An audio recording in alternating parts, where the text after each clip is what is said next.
more resources, visit rym.org. One, two, 3.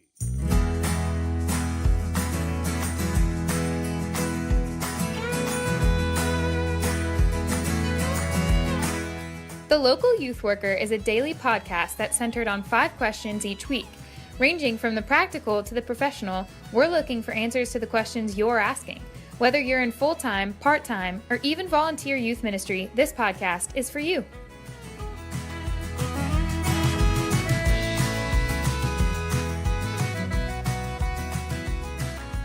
Hey everybody, we are back talking to Linda Oliver.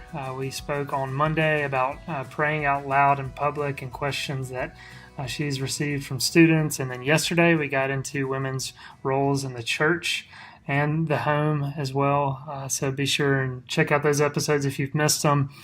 Today we are going to talk about dating. Which is always such a joyful thing to deal with as youth workers in the midst of youth ministry, or those romantic relationships that occur. But the question that you've received is, what should I do about this romantic relationship I'm in, or a potential relationship that I'm in? Which I guess just kind of from the start, it's encouraging always when you can have a mature Christian speaking into junior high and senior high students' lives, that they would come and talk to us about romantic relationships. So what do you do as a student comes up to you and talks to you about this? Yeah, this is a place where when the student comes to me, man, I do a lot of listening when this topic comes up, because I think you have to do so much discerning where the student is and how they think about dating and why they're asking it. Some are really asking with the posture of, help me out here. Is this right or not? I really want to honor the Lord. And others are really kind of coming to me because I'm older than them. And they're like, I know what I want here, but it feels really awkward to navigate this, or dramatic or whatever. Like, how do I do this? And so they're not really asking like, what's going to honor the Lord? But they're like, I know I want this, but it's just awkward, And so you have to do so much like judging of what the student is willing to listen to. I think it's a topic where it could be easy to give students a lot of unwanted advice and end up pushing them away. And I've actually seen that happen before with other volunteers in youth ministries before. I think you just have to tread carefully and not give them judgmental feedback and unsolicited advice. And I especially want to be careful because I just honestly have a much more conservative than most people like philosophy on dating and relationships. So I've been influenced by books like Sex, Dating, and Relationships by, I think it's Gerald Heiston and Jay Thomas. Yeah, I think that's right. Yeah. And then more recently, I also read Not Yet Married by Marshall Siegel. And I really appreciated some of the things he said about pursuing clarity over intimacy in relationships. And yeah, I just think there's a lot of things that those books explain well. And especially that first book, Sex, Dating, and Relationships, has a very, very gospel-centered view on marriage and dating. And every now and then a student might ask me kind of my whole philosophy of ministry, of dating, but that's so rare. There's like one time that I gave students my whole spiel. And so I work with junior high students exclusively now, right? And so when I'm getting these questions now, there's a lot less that I'm getting into about an overall philosophy of ministry. But what I really want to do is push them on considering, like, why do you want to be in a relationship with this person? What's the point there? Usually students in junior high can be dating for social status or because it makes them feel good or things like that. And, they've hit puberty. They have lots of feelings. Like, that's understandable. But I want to help them grow in thinking through these things so that they can begin to develop some convictions on what should dating look like. And how is my view on dating informed by the scriptures? So they might be asking some That's our cleaning lady. So they might be asking some situational specific advice or just like trying to navigate weird, awkward things. But that's where I'm trying to push them. Yeah. And so I try to encourage them in the direction of, you are called to love and serve others.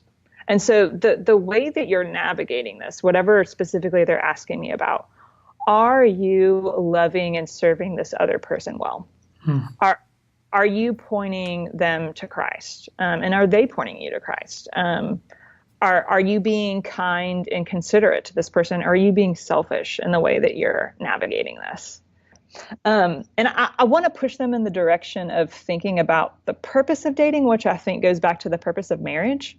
Because marriage was designed to give us a picture of the gospel, right? Of Christ's relationship with his church, so that we should be able to look at marriages and say, like, oh, now I understand more about the Christ loves me and the way that I'm supposed to submit to Christ, because I see the way that this couple is doing that in their marriage. And if marriage is about that, then that means marriage isn't about me and my wants and my needs, but it calls me to submit and to serve and to die to myself, because that's how Christ and the church relate.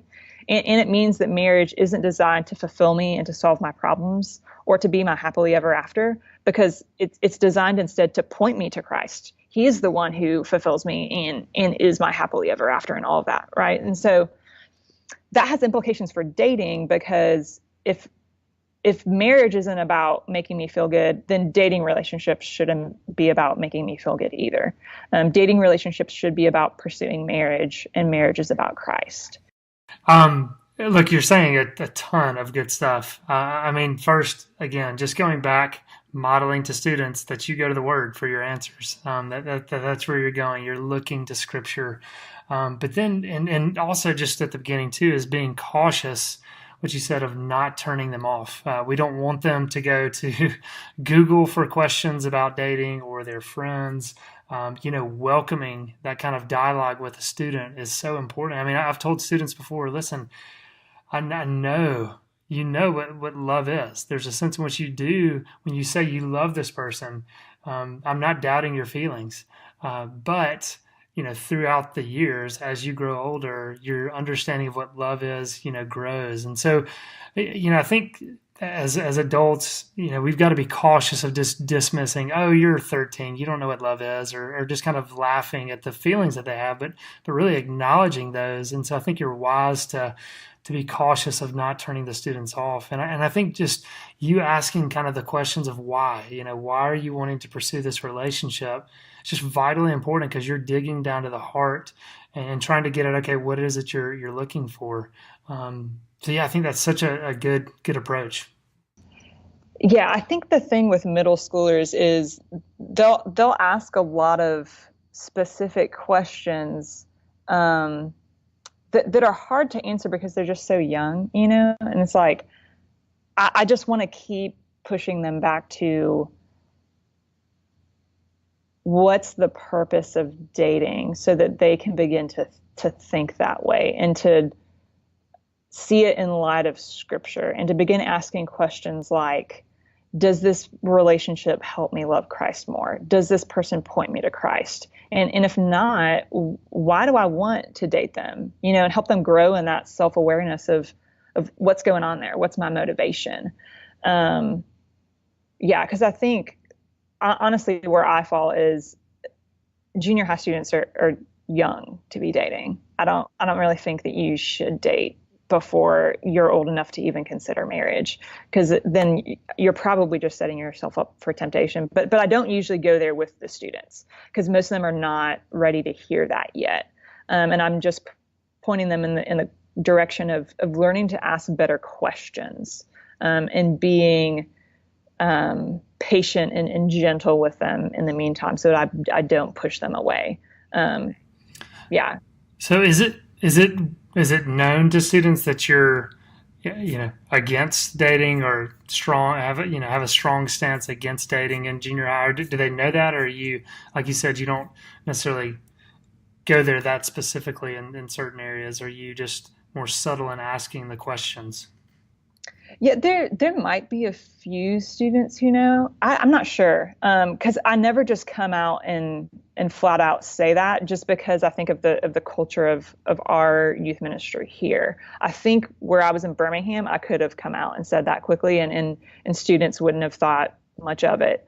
But here, I don't just say that flat out to all of our students, because I don't want girls to not come to me about this issue, and I totally get that. Like if a student has just gotten into a new relationship, or there's a boy that likes her or whatever, and she's excited about it, I want her to be able to come to me and be excited about that, and find ways to maybe be excited with her. Like that's a great thing that God designed, that guys and girls end up being attracted to each other, because God designed that for a really great thing. But let's just point them in the right direction with those feelings. Yeah, that's good. And again, just like you said, helping them to think through their feelings, because obviously as sinners, we are all very self-focused, and so many of us in all of our relationships, even as adults, we make all of our relationships about us and keep us at the center. And so trying to get them to see, as you said, marriage is not just about your happiness, and so let's also put kind of dating in that category. And so you're kind of helping reshape their understanding of marriage, even in the midst of that. And before we get off of this, I also thought of another book, Relationships, A Mess Worth Making, by Paul David Tripp and Tim Lane. That's been around for years, and that was kind of one of just such a foundational understanding of relationships. And I know it's not necessarily dating relationships in that book, just kind of the broader category of relationships. But there's so much from that book that applies. And so I definitely wanted to mention that one as a helpful resource. So as we close this out, is there anything you want to add, Linda? I think that's it. All right. Tomorrow we will talk about navigating friendships with people who are different from us, kind of morally speaking. We'll get into some of the specifics of that, so be sure to tune in tomorrow.